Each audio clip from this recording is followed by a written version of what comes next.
Live from the campus of Penn State University, this is PSN News. It's Monday, April 17th.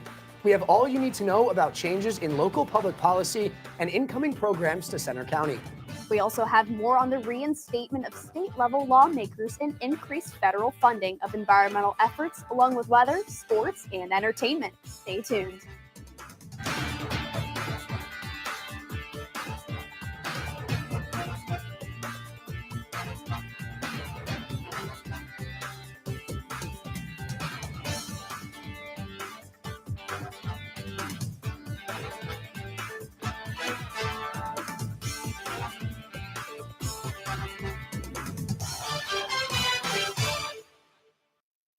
Thanks for joining us tonight. I'm Brendan Conroy. And I'm Hannah Markovich.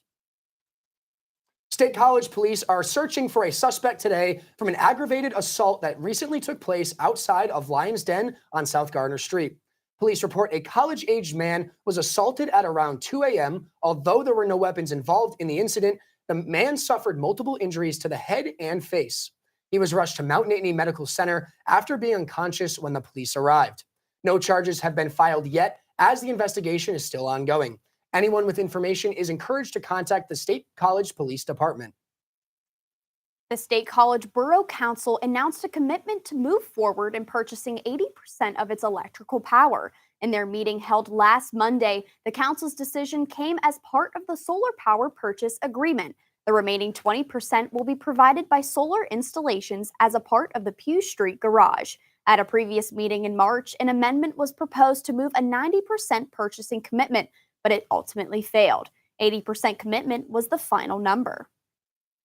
Mount Nittany Medical Center patients are now no longer required to wear a mask in their health facilities. This order comes 3 years after the health system deemed them mandatory in all health centers. Masks will be optional still for all guests if they choose to wear one. The only patients that will be required will be those who are symptomatic or positive for COVID-19. Vice President for Patient Care Services, Tiffany Kabibo, says the safety of the people has always been the top priority. The COVID levels in the facility will be monitored and rules will be adjusted as needed.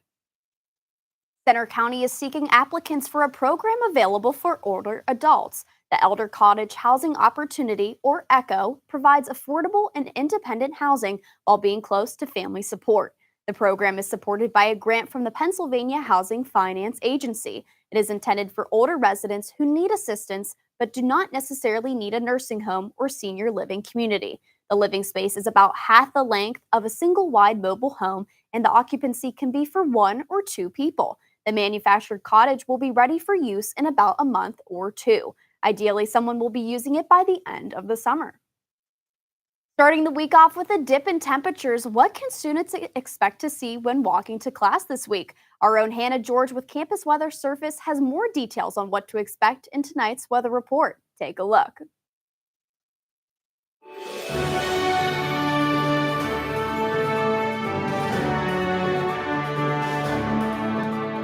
From the students of Penn State Meteorology, here is your Penn State Campus Weather Service forecast. Good evening from Penn State Campus Weather Service. I'm Hannah George. I hope you all are having a fantastic day so far, though I know it is a bit cooler than what we have gotten used to here. Here in State College right now, we're looking at a temperature of about 48 degrees out there, and those pretty heavy winds are going to make it feels like of 41 degrees. Definitely a lot cooler, and most of the state, for the most part, is seeing these cooler temperatures. Let's take a look at the whole state here.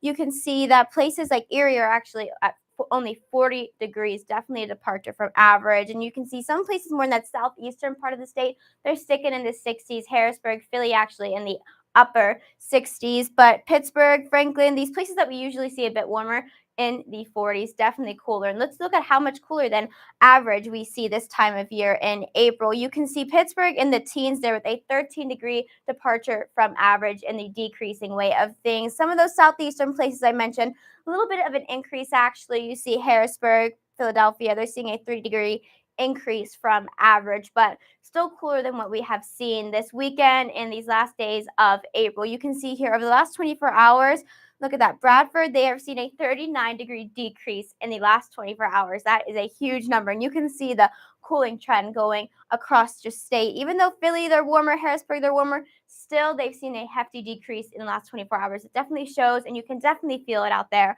And that's the case for most of this northeastern part of the United States. But this western half, the Midwest here too, they've actually seen quite an increase in the last 24 hours. And you can see that extends for most of the United States as far as we can see on that map there. Temperatures throughout the country, you can see places like Abilene, Texas that are typically pretty warm are still pretty warm, 81 degrees down there. But you can see they're staying a bit cooler up here in the Northwest as well. So we're not alone with our cool temperatures. Don't worry, they feel it too. Tomorrow, it's going to actually get a little bit cooler for us. You can see you're not imagining things in Buffalo, though. Those are some snow flurries. We might get a touch of that, but more in the overnight hours. So nothing that should affect your actual day. You probably shouldn't be seeing any snow out there unless you're up pretty early. But Wednesday, I know State College isn't on here, but I can guarantee you that we are going to be getting warmer. And isn't that nice to hear? I know it's only 2 days of coolness, but it feels like a lifetime sometimes. So overall, the country is going to be getting warmer on Wednesday. And I'll talk more about those warming temperatures when I get later on here. Weather-wise, there's a little bit of rain we've seen out there, some drizzle going on. And that's the case for a lot of this western half of the state. You can see these patches of showers going on. And right about here, you can almost see where that rain snow line is happening. And that snow, like I mentioned, has a chance of hitting us in these overnight hours. Once again, it's staying as a scattered system, but it does have a pretty good chance of hitting us. We see Tuesday morning, 7:30 a.m., so you might be up if you're an early bird and pretty healthy about it. But if you're staying in late, you probably aren't going to see that snow because it is going to move out of here by the time we get into the later hours of the morning. And that's going to pass on through, leave us pretty cloudy Tuesday, but no precipitation for the most part later in the afternoon. And Wednesday is going to clear up and get much warmer, like I mentioned. Looking a bit more into the future here, you can see once again Tuesday going over that system that's going to pass on by. And here we are Wednesday. Once again, pretty clear skies out there. Going to get cloudy for a second. As we move into Thursday, still kind of cloudy. And you see that system kind of avoiding us like it's something it doesn't want to touch here in Pennsylvania. But it is going to stay pretty clear with some clouds happening on Friday as well. But once again, clear for the most part. Clear skies, even if it's a little cooler on some days like Wednesday where we're still not getting back into those 80s. I'll take it. Clear skies and 60 sounds good to me. Tonight, we're going to be seeing a temperature of 36 degrees with that rain and possible chance for flurries out there. And it is going to be pretty windy, so it's going to feel cooler out there. If you're out tonight, bring a jacket wherever you go for sure. And tomorrow, we're going to see a high of 48 degrees, mostly cloudy out there. I left that rain out there because there's a chance you're going to see it later in the day, but that chance isn't too high, but I just want to make sure you are aware of it. Looking at your 7-day forecast here, once again, that low of 36 tonight and that high of 48 tomorrow. Wednesday, as I mentioned, we get warmer again, back into those 60s with a high of 63, and it's going to be pretty sunny on Wednesday as well. Thursday, back in the 80s, and it's going to be a high of 81 with a low of 53, and Friday, a high of 82, getting a little bit warmer even in a low of 56. Saturday is going to cool down, but we stick in those 70s with that high of 70, and a possible chance for showers happening Saturday as well as of now. And Sunday, it's going to cool down more, but 56 isn't too bad, and it will be partly sunny out there, so it'll be a pretty nice day for the most part. All right, that's all from me. I hope you all have a wonderful day. I'm Hannah George.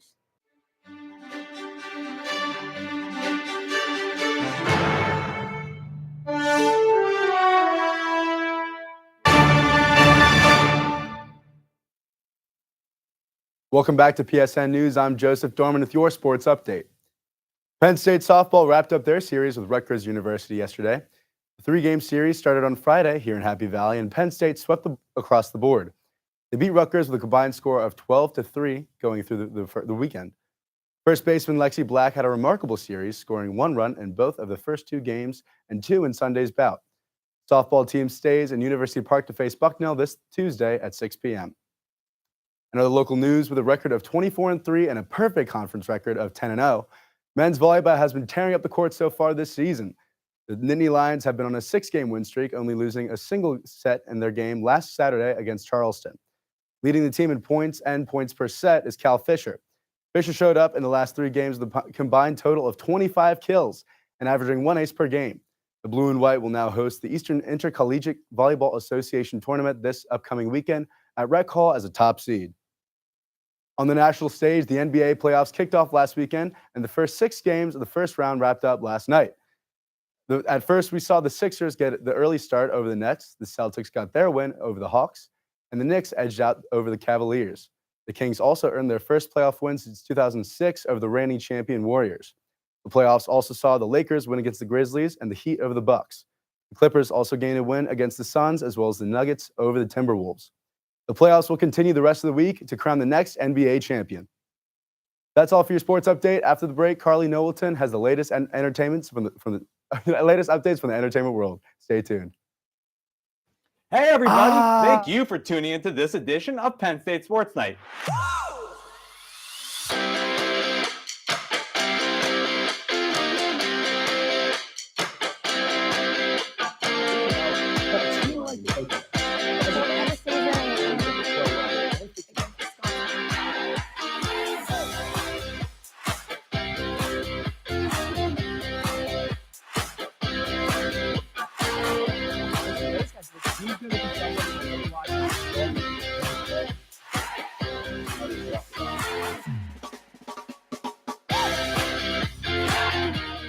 For all of us here at the Belisari Media Center, we are Penn State Sports Night.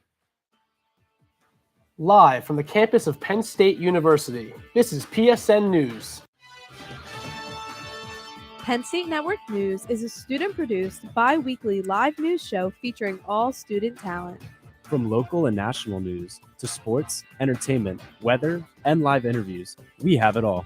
We also feature student-made packages from across campus. Airing every Monday and Wednesday at 7 p.m. We are PSN News. Be sure to check us out on Twitter and Facebook at PSN News, on Instagram at Penn State Network News, and to subscribe to our YouTube channel at youtube.com/PSN News. Have a good night and stay safe, Penn State. Hey everyone, we are Red Carpet News, your main source of entertainment news at Penn State University. Man, this festival is going to be popping. I'm Alex Porzillo. You're here with Aiden Harold. He's going to 23rd with Daddy Elon Warbucks to actual space away from Kim. So insane, especially during Kendrick's part when they came out. Reporting on anything from music, movies, TV shows, fashion, to celebrity gossip. You don't want to miss out on any of the hot topics we discuss. Find our segments on YouTube under the name Red Carpet News for your daily dose of entertainment. We are Red Carpet News.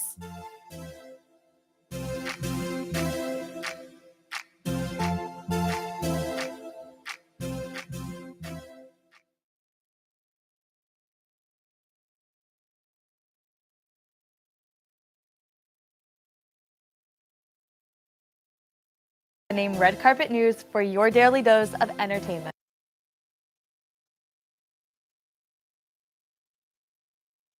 Hey everybody, thank you for tuning into this edition of Penn State Sports Night.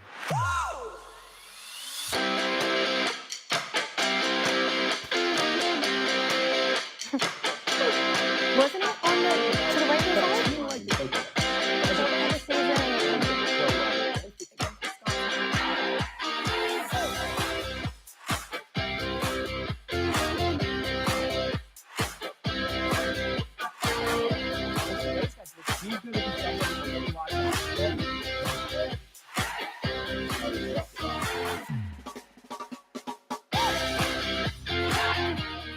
For all of us here at the Belisari Media Center, we are Penn State Sports Night.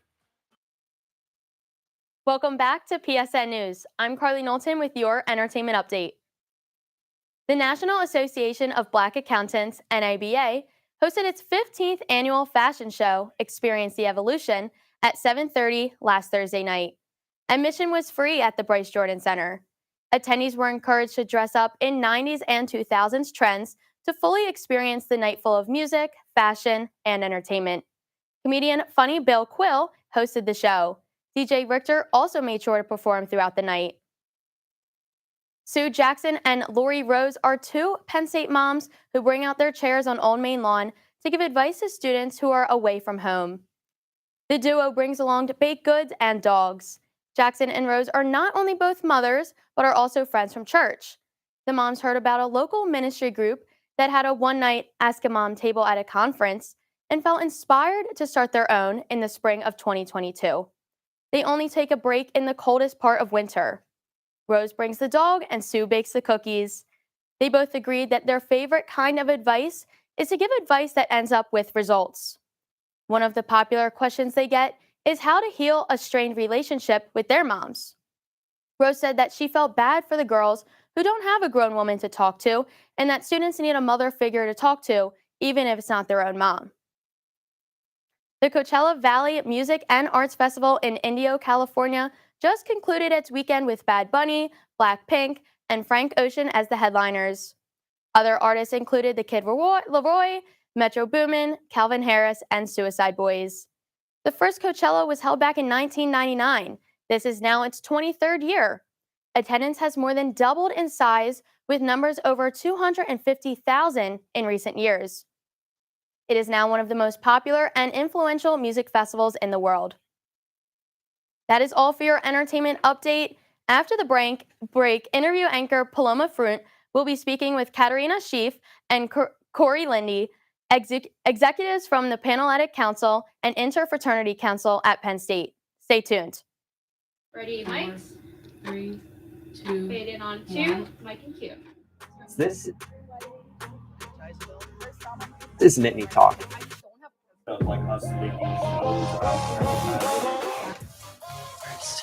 I would say spring.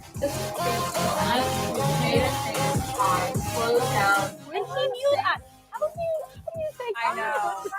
She like continues to hold her values and everything though. And I think that that's really important. So yeah, self-care Saturday. And you lose a lot of sleep. Yes, agreed. Yeah.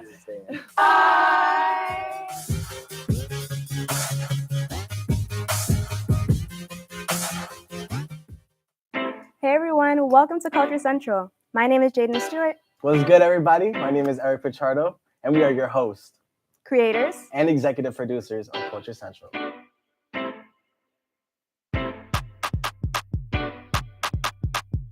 Is this Whitney Houston? We're doing things that have never been done before. So welcome to the family. If you don't include human beings, you cannot accurately model the way the climate has changed over the last 50 years. And I don't know that we're ever going to be free of some sort of bug. That the natural state of motion for something to be in is to remain in its current state of motion. Been lucky enough to discover various things out there. Pulsars, exoplanets, and some other phenomena that ended up being interesting. Hi, I'm Johnson Gary with Asking Penn State. Of Asking Penn State, Asking Penn State. Asking Penn State. Asking Penn State. Welcome back to Asking Penn State.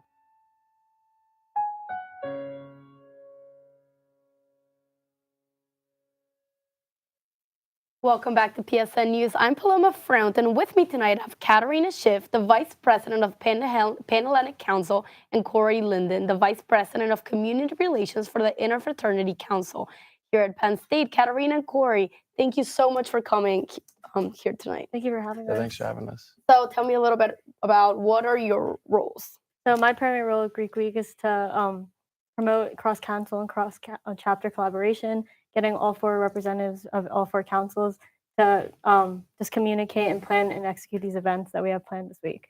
Awesome. Yeah, my role's pretty similar to Kat. Work with her, try to get everyone involved, collaborate with all 4 councils, primarily try to get IFC involvement within my own community, and make sure everyone's aware of the events we're having and feels included. So I know you just tapped into this, but overall, what is the goal and the mission of Greek Week, and when is it this year? Yeah, so Greek Week started off today and it lasts through Friday, and it just consists of all making the campus aware that we do have 4 Greek councils here on campus, consisting of the Panhellenic Council, Interfraternity, Multicultural Greek, and National Panhellenic Council. And the purpose of this week is just to celebrate the accomplishments that all Greek members do throughout the year, and just to get together and celebrate the end of the year and end of semester, and community unity, and just welcome everyone, and maybe even invite, have future members come out and see what we're a part of and how they can join. So that's awesome. And, this has been happening for so long. How are you preparing any differently this year, if you are, and, what can we expect this coming week? I definitely learned a lot from the chair before me. I reached out to her a bunch. But this year, coming back from the coronavirus and just weather delays and everything for the past 3 years, we're really just looking to upgrade all of our events on a larger scale to reach more people and just have more people get something out of the events. Awesome. Yeah, exactly. So the point this year is kind of go back to full force, since Corona happened because it was distant for 2 years and wasn't in full effect. And then this year, things like getting street closures for having full activities, having some off campus, some on campus, such as Old Main Lawn or the Hub Lawn. And then we closed off streets downtown at Fairmount and like Locust Lane for houses to come out in their front yard in the street and just hang out and get to know their neighbors, but also get to know other members of the community and as well as other 3 councils. Awesome. So, things being a little bit different this year, what advice do you have for someone that wants to get involved and participate, and how can they get involved? Yeah, so although it's celebrating the accomplishments of the Greek community specifically, we are encouraging the greater Penn State, all the Penn State students and the greater State College community to come out and just partake in all the activities we have. We just want everyone to meet new people and learn from each other and realize that we all have Greek life in common as well as Penn State. Yeah, and so we have all our events posted on the Greek Week Instagram as well as each council's Instagram. You can reach out to anyone through there or look at the pages, and anyone's welcome to show up to the events, hang out, have some food, meet some new people, ask any questions they want as a potential new member or just a friend of a friend. We really want anyone to come, anyone to feel welcomed. The community isn't just Greek, it's everyone involved, and we want everyone to feel a part of it, especially like the neighbors and the students and the faculty. So you guys seem you guys are obviously very passionate about this. What made you go for these positions, to start with? So last year I was on my chapter's executive board and I planned events with other Pan-Atlantic chapters. So I really was excited to plan events with not only Pan-Atlantic chapters this year, but IFC chapters, MTC chapters, all the other councils. Similar to Kat, I was on my executive board for my chapter, and someone in my chapter was in my previous position. I was able to attend his events and see how rewarding they are and interact directly with the community and give back, and that's exactly what I want to do. And I do want to make an impact on Penn State and the community and show all the great benefits to Greek life. So, And in the past, few years, Greek life has changed across the nation. Do you see a difference here at Penn State, especially in participation in Greek Week or anything as such? But do you see a difference? How has it evolved in the past few years? I think definitely Greek life is always evolving for the better. We're always trying to push our chapters become more involved in like philanthropic efforts and like thon and everything through that, not just the Greek community, but affecting the greater community. And I know we always have like more work to do and just get to know everyone that we can benefit from.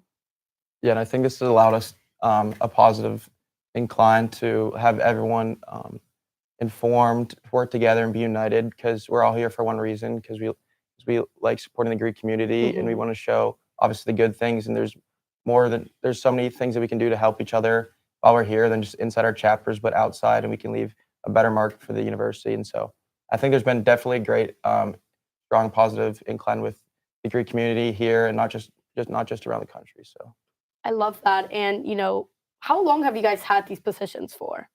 We got elected in October, I believe. Yeah. Okay, so you have it for a year. Yes. Do you get reelected after, or do you then go for a different position? We're both juniors, so I believe we won't get reelected, but we could run for another one. Yeah, and most times people that go off the board will mentor someone that's in their former role, and a lot of us like to try to stay involved, and because we're not just here because we want it for the title, we want to be involved, we want to make an impact, and it's really fulfilling. So If it being so fulfilling, what is your favorite memory, I guess, from Greek Week? What has been kind of your biggest reward from your experience? I mean, so far I've really just liked getting to know Corey and all the other executive board members. There's a lot to learn from all these experiences, whether it's event planning or just collaborating with others. Yeah, I think collaborating with other 4 councils and also hearing feedback from neighbors saying we're happy this is back, this is something that we used to participate in, and I'm happy that it's back here and we can also contribute and be a part of it and feel part of the Greek community. So, do you guys work with Greek communities at other universities as well, or is it kind of focused in Penn State? We mostly focus within Penn State, but a lot of what other Big Ten schools do and how they police the universities and police the Greek community, we look at and we have collaborations with, but mostly we govern ourselves and go off past in the future ambitions. We did attend a leadership conference in Indianapolis. Awesome. When we were both newly elected, so we did get to see other Big Ten schools as well as other colleges across the country that we got to bounce ideas off of. That's fantastic. You guys are doing such a great job. I mean, I'm in Greek life, so I've been hearing all about it. So I'm super excited to participate in this week's events. But just thank you so much for coming in. And up next, we're gonna have Brendan and Hannah. They're gonna bring you the latest news across the nation. Stay tuned. Hey everybody, thank you for tuning into this edition of Penn State Sports Night.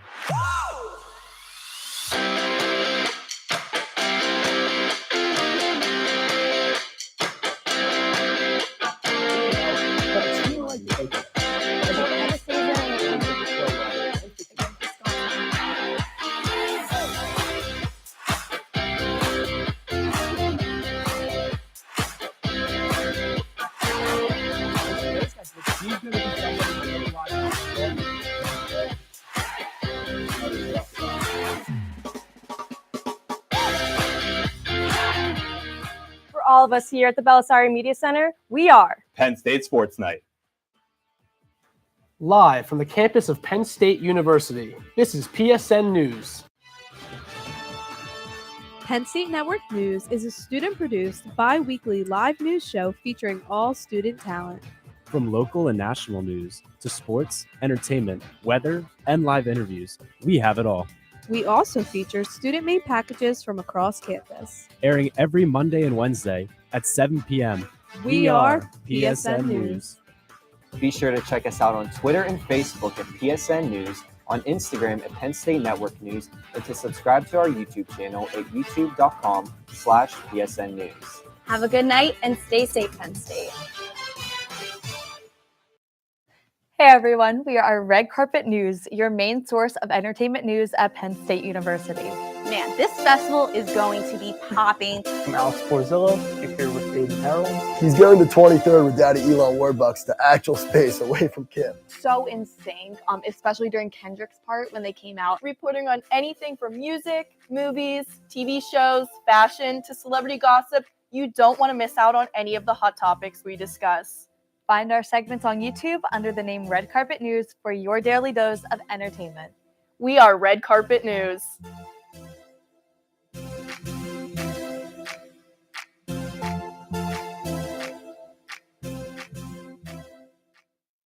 The second of two black Democrats kicked from a Republican-led Tennessee House is now back working at the Capitol.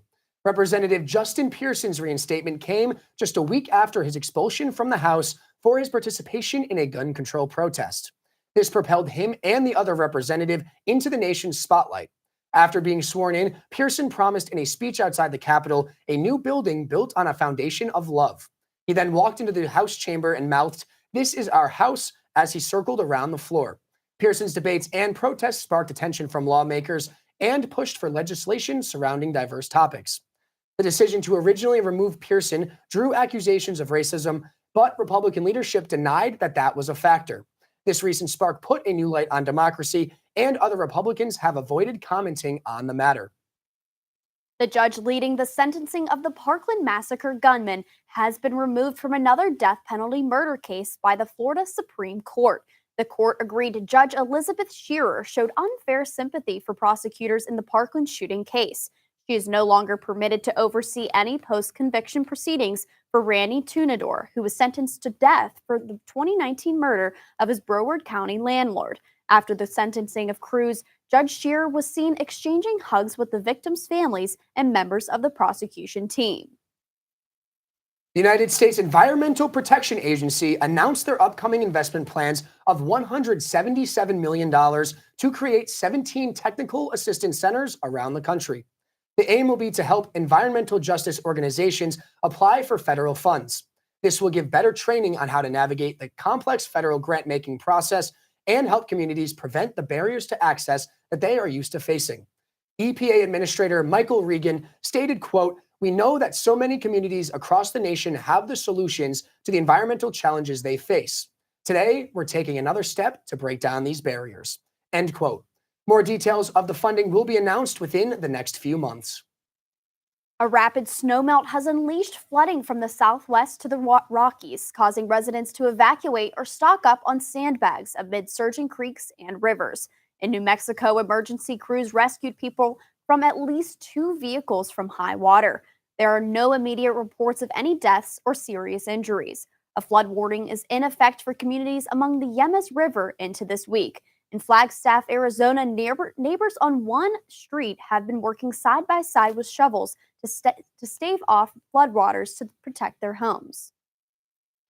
That concludes our show tonight at PSN News. Be sure to check us out on Twitter and Facebook at PSN News, on Instagram at Penn State Network News, and please be sure to subscribe to our YouTube channel at youtube.com/PSN News. Have a good night and stay safe, Penn State.